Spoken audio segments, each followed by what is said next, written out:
Hey everyone, it's Jody from Bird Dog Off-Road Adventures. Today we're going to be looking at the Rhino El Gato hydraulic jack. Stay tuned. Hey everyone, just want to kind of do a quick overview of this jack that we just bought. It's the Rhino El Gato jack, and El Gato means cat. So as many of you all know, we do have the Badlands floor jack from Harbor Freight, which is great. This is not meant to replace that. This is meant more to complement that. So our jacks that we currently have are the Badlands. It's sitting over here beside me. That's the reason why I keep pointing. But it's just big and bulky, and it's really, really heavy. So if you're hauling that thing around, it takes up a lot of space. It's really heavy. You know, it's not very practical, and it's hard as hell to lift that thing up in the back of that Bronco. Now, we also have some jack stands. We have some regular jack stands, and we have a jack stand with a hydraulic lift part in it. Those I will definitely keep, and they'll stay here in the garage because I'll use those when I'm actually working on the car on a normal circumstance.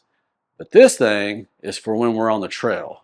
So recently we did a trail with some of our friends. One of our buddies in his Jeep popped a bead. We were on China Dam, over at China Dam, and he popped a bead, you know, and we were all struggling trying to get his vehicle up. I used the stock jack on the Bronco as well as some rocks to finally get those things up.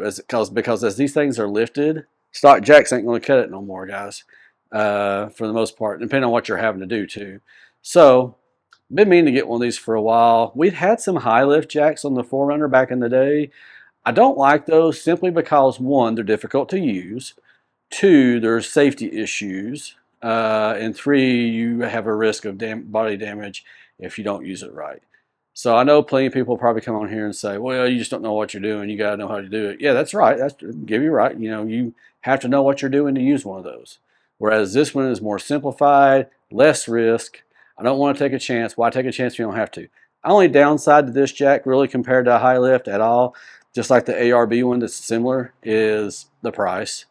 Now this one goes for around 600 bucks. So it's a little bit cheaper than the ARB. If you find it on sale, you can get it for about $5 something. So we bought ours from Battleborn Off-Road. We've used them before with some other random purchases. So if you want one of these, I'd highly suggest check them out. I know other vendors sell them as well. These aren't have the name recognition ARB does, but they're pretty popular and they're a better price. So, and Go Rhino is a brand that's been around for a while. So if they got their name behind it, you know it's got to be somewhat good. So I got the normal thing here. This is the normal, I guess, stand, I guess for lack of a better term, that comes with it. And it just slides down in there, you know, for you to jack. I bought this extender, which is kind of odd because it has a round shape and it has like a cap on it. But when I go to pull on it, I don't feel anything. It's still round. Just kind of odd. I thought it would be more like that, an extension of this, basically just a longer one of these. So I'm not sure why that is. So I'll look into that. But both, you just simply slide them on. You can take them on and off real quick and easy. So if you don't want to store it with this on, you probably don't want to. If you have a wreck or something with this thing flying off, it won't go down, but it can come out. So this piece here, well, first and foremost, this piece here it's Velcroed on, but you can adjust it. So you can slide it up and down. So depending on where you're jacking your vehicle at, you might want to put this up against, like say if you're using on the slider and this is hitting the bumper, or if you're using this on the bumper and this is hitting the upper part of the bumper, you put this where it's contacting. It keeps that from scratching your paint or damaging your body. Probably won't need this that much, but you never know. Now this thing here, it comes, you pull these little things out, one on each side. I'll turn it around here so you can see it. So one on each side, you pull these out, and then you slide this wherever you need to. You want to slide it to the closest you can get to the part that you're trying to hook this piece to. So like say if your slider sits right here, you'll want to get it up pretty close to it. Then lock it into the slot that you can. And that's just pushing those things back in. And then start doing the jack. And there's a little button over here.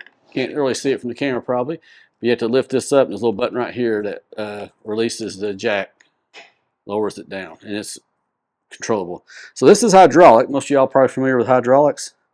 So that's pretty good. So just for now, we're going to put this way back down here where it came at, because we don't need it that high to keep it in the garage. And we'll try this thing out, show you how it works, and then we'll be ready to roll. Stay tuned. All right, we're going to take this and stick it in here. Got that maximized. We'll break these loose. Slide up to about where we're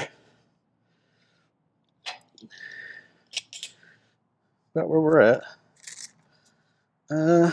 We'll put this up here.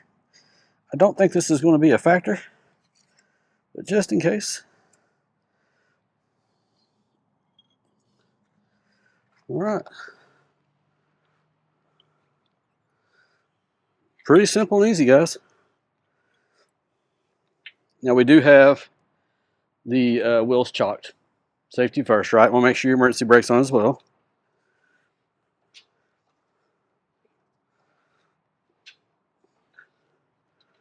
Now this does require a little bit of effort here, not much. No more than what you're going to have with a high lift. And we got this on the slider. Our sliders are frame mounted, so they should hold the weight of the vehicle.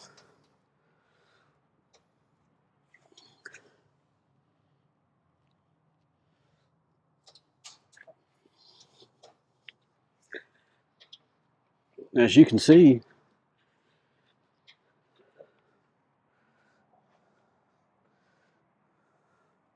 yeah, wheels off the ground. So front wheels off the ground too. And we can go even higher if we want to. We can go all the way up to here. We're not going to, simply because it's not needed. But just for illustration purposes, got both wheels off the ground. This thing is sturdy. We do have the optional base plate on the way, so that way when we're on the trail we have a bigger footprint, so we don't have to worry about, especially in loose dirt and gravel. But yeah, I think this is a great purchase here. So, and then when you want to take this thing down, you just hit your little switch right here.